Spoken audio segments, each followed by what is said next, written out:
Hola Val, Hola Nora, ¿cómo estás? muy bien, ¿tú qué tal estás? Muy bien, muy impactada con el tema que vamos a hablar el día de hoy. Híjole, y es un tema del que tenemos muchísimo que hablar. Creo que tenemos que hacer un live un día de esto, fíjate. Debería ser tema de live. Pero Sí, mientras, ¿qué te parece si hacemos una capsulita en donde hablamos del déficit de atención con y sin hiperactividad? ¿Estás lista? listísima, porque tengo muchísimas dudas y nada de certezas. Pues lo primero que yo diría es que hay muchos mitos Ujú. alrededor del déficit de atención, ¿no? Y hay a veces poco conocimiento por parte de los maestros, de los papás, de la gente que rodea a los niños con déficit de atención. Y me parece que es difícil, es un tema difícil de tratar. ¿Tú qué opinas? Aparte de que es difícil de tratar, lleno de muchos prejuicios, Ujú. lleno de muchos mitos o también de estigmas, ¿sabes? No solamente de esta falta de, sino también a nivel familiar, el no, no me está pasando a mí, no, esto que dices, no, pues fue de lo más normal del mundo y me parece maravilloso, estoy de acuerdo contigo, hagamos un live y empecemos el día de hoy. Pues empecemos. No sé por dónde empezaremos, por los mitos, por las realidades, por dónde empezamos. ¿Qué te parece a partir de lo conocido, a partir de cómo es que la gente que tiene este trastorno llega con nosotros o gente que has tenido cercana? ¿Qué te dice? ¿Cuál es la experiencia de una madre con un hijo que tiene déficit? Y acá Venga. estoy yo, levanto la mano porque yo soy una mamá con hijos con déficit de atención y creo que es algo que es valioso hablar siempre, ¿no? Uno como mamá tiene muchos miedos, justo estás rodeada de todos los mitos, ¿no? Y de pronto es que yo no los quiero medicar, es que sí los quiero medicar, es que la terapia, es que no sé qué, ¿no? Es que a veces uno piensa que todo el déficit de atención es siempre con hiperactividad y uno tiene la idea que no, no, mi hija no puede tener porque ella es muy tranquila, ella no anda bailando todo el día por todos lados, ella es muy quieta. Entonces, hay déficit de atención, yo creo que sería el primer punto, ¿no? Con y sin Bien. hiperactividad. ¿Cuáles son los síntomas? Venga, tú, dale. Tomo nota. Son niños que tardan mucho en hablar, son niños, la mayoría de la literatura que hay sobre déficit de atención dice, parece que tienen un motor, pero es real, ¿eh? O sea, bajan, suben, brincan, hacen y no se cansan. Yo me acuerdo que había oído casos o hay casos que llegan a la consulta en donde las mamás dicen, es que lo llevaba a natación, lo llevaba a, me ponía a jugar con él en el parque, me tiraba en el piso, echábamos carreritas y yo llegaba cansadísima y lo bañaba y él todavía tenía ganas de hacer cosas. Ese es un síntoma Cierto. importante, ¿no? Son niños que no hablan en algunas Ujú. ocasiones, no siempre. Todos estos síntomas pueden o no tenerlos, ¿eh? No hay, o sea, no hay como una definición clara. Ujú. No hablan tan rápido, tardan en hablar, pero son muy rápidos para caminar, son muy hábiles, son Ok. muy creativos, son niños muy, muy creativos. En efecto, no Ujú. pueden poner atención a muchas cosas que no les interesen, ¿no? O sea, se pueden sentar a no se pueden sentar a ver la televisión a lo mejor media hora, ¿no? Pero si están hablando de dinosaurios, a lo mejor se te quedan ahí la media hora mientras hacen otra cosa, ¿no? A veces se sientan muy mal, tienen muy malas posturas con la cabeza para abajo, ¿no? Y así se pueden estar quietos viendo la tele o mientras tienen los pies subidos a la pared o están haciendo alguna otra actividad. No sé tú qué Ujú. más has oído acerca del TDA. Por ejemplo, que también es una característica olvidar todo, o son los últimos que terminan en el salón de copiar, ¿no? Es que estaba viendo la mosca, me distraje y no, Miss, no borre, por favor. Y son los típicos que dicen, es que no te apuras, eres un burro, junté las dos cosas. Ajá. ¿No? Siempre eres el más tardado o la más lenta. Esas son las características que también me ha pasado mucho. O por ejemplo, que cuando están a nivel de deportes, ahorita que lo mencionabas, también llegan a estar muy distraídos, o sea, falta de concentración en lo que necesitan en el aquí y el ahora. Y algo curioso es que, como tú decías, otra característica que me ha resultado muy importante. Fíjate, no es que solamente sea la parte biológica, sino también en la parte contextual. ¿Qué Ujú. tanto se reconocen a sí mismos como hiperactivos? te dicen, no, es que soy flojo, es que me han dicho toda la vida que soy un burro, como ya lo había mencionado antes, que no tienen nada de flojos ni de burros, y que también una característica, y ahorita te doy la palabra, es que a veces son las personas que hacen mucho berrinche. Es que hice un berrinche catastrófico, Valeria, y no me pude controlar.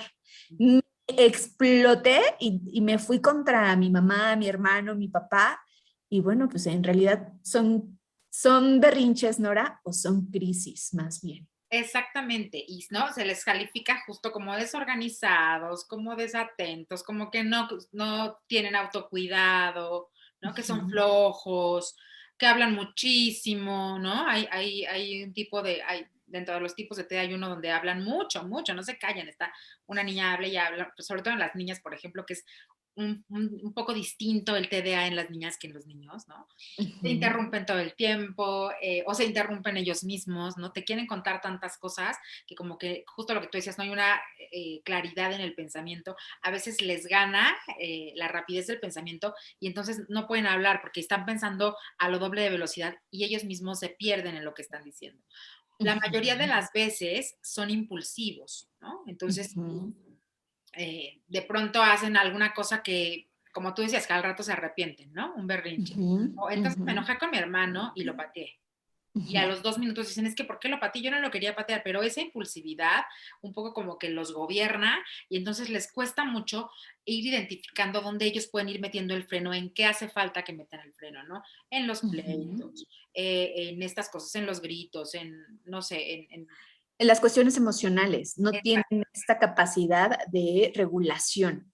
Exactamente, esa autorregulación hay que entrenarla, hay que educarla, promoverla, fomentarla y que ellos puedan detectar a sí mismo qué cosa es, ¿no? La que sí me pone atención y la que no. Justo ayer iba yo con mi hijo y me dice, es que me quité los audífonos porque si no, se me iba a olvidar lo que me estabas diciendo. Y hay para unas cosas en donde necesita estar oyendo música, pero para otras donde necesita parar la música. Entonces es importantísimo, ¿no? Por ejemplo, que les pongas de estos como cositas, ¿cómo se llaman? Los limpiapipas, para que mientras están atendiendo algo puedan estar haciendo algo con las manos, ¿no? Yo he visto en la consulta un montón de mamás, ¿no? Que estamos platicando y, deja la pluma, te está hablando la doctora, pon atención, te está hablando la terapeuta. No, o sea, ellos es más fácil que pongan atención si están haciendo otras cosas que si los quieres sentados escuchando, ¿no? Entonces, pueden estar jugando con un lápiz, con una pluma, con un avioncito, sin embargo, su mente está registrando lo que está aprendiendo. Y eso también es importante y hay que identificarlo. Generalmente, por todas estas cosas que acabamos de mencionar, les cuesta tener amigos, ¿no? ¿Por qué? Pues porque es el que cuando se enoja porque no puede esperar su turno, ya te pateó, ya te pegó, porque no le querías compartir sándwich, pero él quería fuerza, ya te lo quitó. Entonces, justo esta impulsividad no les ayuda a hacer buenas relaciones. buenas relaciones. En la mochila generalmente llevan otras cosas, porque además se aburren, a veces se entienden o pueden hacer 2 o 3 operaciones rápido, pero después se dan por vencidos un poco porque saben que no van a acabar las 15 que dejó la Miss. Entonces ya cuando llevan 4 dicen, ah, ya para qué, ¿no? Entonces se ponen a jugar con otra cosa. Y otra cosa quiero decir, no nada más que también lo hacen, ¿no? Que se llevan juguetes a la escuela en la mochila de contrabando, que se llevan el Rubik, el cuento, lo que sea, no, también los distrae el tapón de la pluma, también los distrae, o sea, literal que las mamás te dicen, es que se distrae con la mosca. Sí, sí se distraen con la mosca.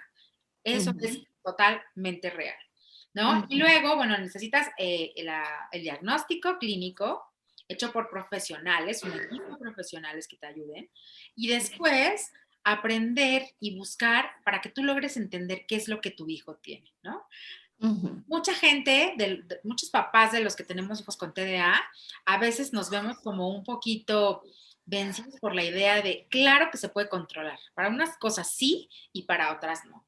La realidad es que no pueden, ¿no? No es algo que ellos puedan decidir. Es que para unas cosas sí puede poner mucha atención, pero nada más para lo que le conviene, porque son unos manipuladores y no es cierto. Qué bonito que lo rescatas, Nora, porque muchas veces este discurso también lo asumen como propio. Llegan y te dicen, es que tiendo a hacer que las cosas sucedan como mi mamá me dice, ¿no? Que yo hago que las cosas sucedan a mi favor. Y no es cierto. Esto que dices, hay que tener bien claro como el panorama, el contexto social, pero también el contexto en el que la familia responde ante las necesidades de los hijos. Tú mencionaste el equipo multidisciplinario, en donde va a haber un doctor, un psiquiatra, que te medique. Es necesaria la medicación ahora y te lo digo realmente. O sea, sí existe este trastorno en mi hijo, pero yo no creo y no quiero darle medicación. ¿Tú qué piensas? Mira, yo como mamá de un niño con TDA, durante mucho tiempo no quise medicarlo. Ujú, En conversación con su papá, habíamos hablado de que no lo íbamos a medicar. Sin ujú. embargo, llegó un punto de la historia, ¿no? Hubo un punto en el que era muy funcional, e iba bien, empezó a Ok. mejorar en calificaciones. Al principio no, eran muchas quejas en la escuela. Luego tuvo una muy buena racha donde hubo mucha tranquilidad, pero me parece que eso se debía más al contexto y al tipo de educación. Cambiamos de escuela, cambiamos de país, entonces todo era muy distinto.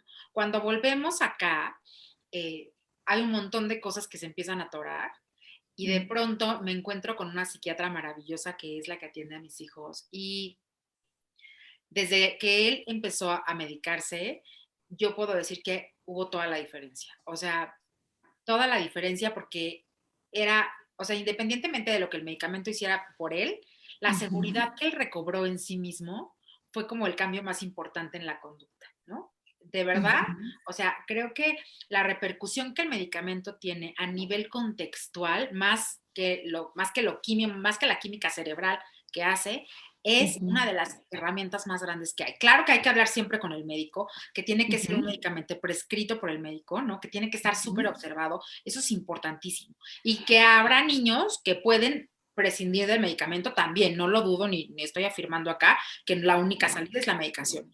Ok. Yo, hablando como desde el nivel personal, yo sí puedo decir que hubo una gran diferencia entre mi hijo al principio medicado y, digo, no medicado y después medicado. Ahorita, Ujú, en este punto de mi vida y después de tener una segunda hija que también tiene TDA, ujú. yo a nivel personal, sí creo que lo debía haber medicado desde que lo diagnosticaron. Ok. Sí creo que hubiera habido una gran diferencia.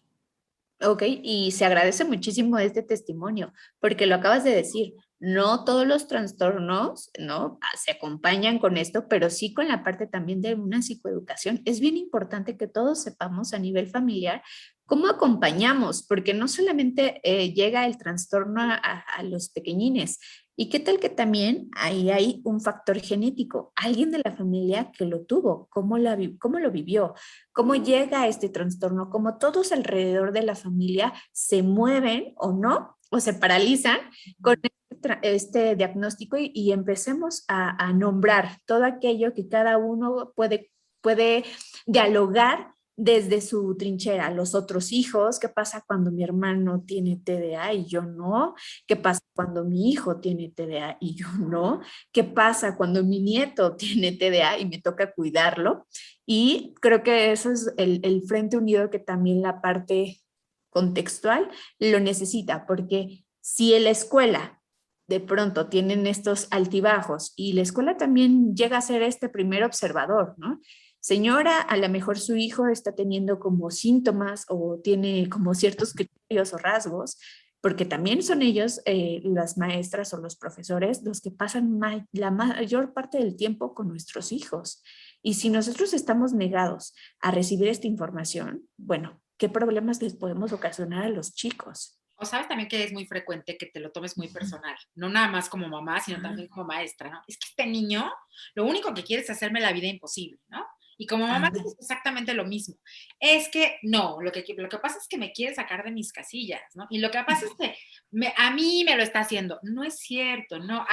Eso es un trabajo muy complicado de hacer, pero cuando uno aprende a separar eh, que no es personal, ¿no? Que no es contra ti, que no tienen un plan macabro en su cabeza para fregarte la vida y hacértela de cuadritos, ni como mamá, ni como papá, ni como maestra, ni como terapeuta, ¿no?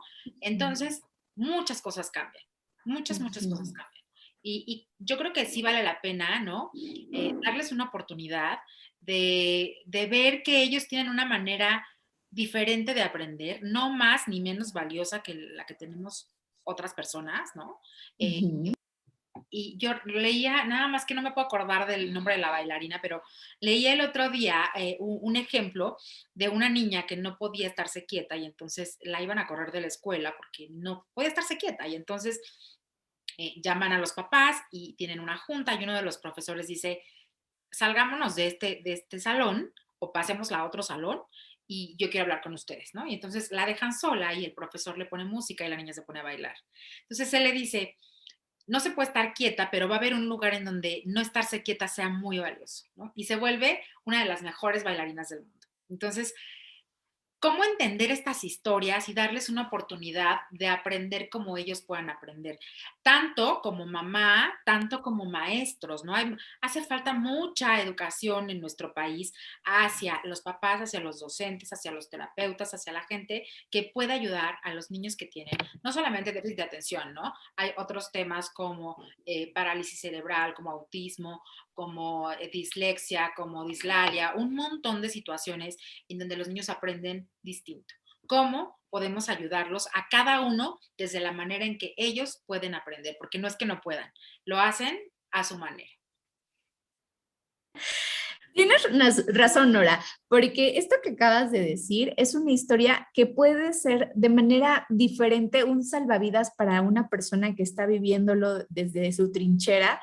Y qué maravilloso ejemplo nos acabas de dar, porque seguramente esa bailarina tuvo un lugar, tiene un lugar, y con esta perfecta demostración claro, tú perteneces aquí, ¿cuántos niños no quieren sentirse de esa manera? Tenemos niños artistas que tuvieron TDA, tenemos muchas otras personalidades que son bastante interesantes, importantes en el ámbito científico, académico, que claro que todo esto se convirtió en otra forma de crear, de confiar, de que esto a lo mejor el trastorno siempre va a estar ahí, pero eso no te define y lo hemos dicho en muchas sesiones.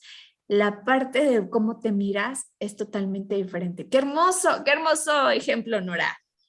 Claro, y creo que un poco yo para cerrar diría que ese diagnóstico no sea como una etiqueta que te define, ¿no? Sino como algo que le da una explicación a todas estas cosas que tú crees que no tienen explicación, ¿no? O que les das un montón de explicaciones por ahí medio voladas y fumadas, cuando a lo mejor hay cosas que anatómicamente, físicamente, químicamente, tu cuerpo, tu cerebro, tu mente no está pudiendo lograr y llega un momento en el que todo se acomoda y eso es maravilloso. Verlos crecer sanos y verlos crecer fuertes y aprendiendo a su forma, a su manera y a su ritmo. Y yo, a manera de despedirme, te agradezco a ti, Nora, por habernos abierto un cachito de tu corazón, porque como madre, como terapeuta y como mujer, te reconozco, te admiro y seguramente hay muchísimas otras cosas que estoy segura que mucha gente necesita escucharte. Hagamos ese live, ¿de acuerdo? Buenísimo, por supuesto que sí, ya tendremos por ahí otro live también de TDA. Val, un abrazo, me encantó platicar contigo como siempre y pues nada, yo soy Nora Solís Valeria Sempolteca. y somos Tamquam. Sigan Bye. las redes, vean nuestros videos, denos like, coméntenos. Bye bye. Bye.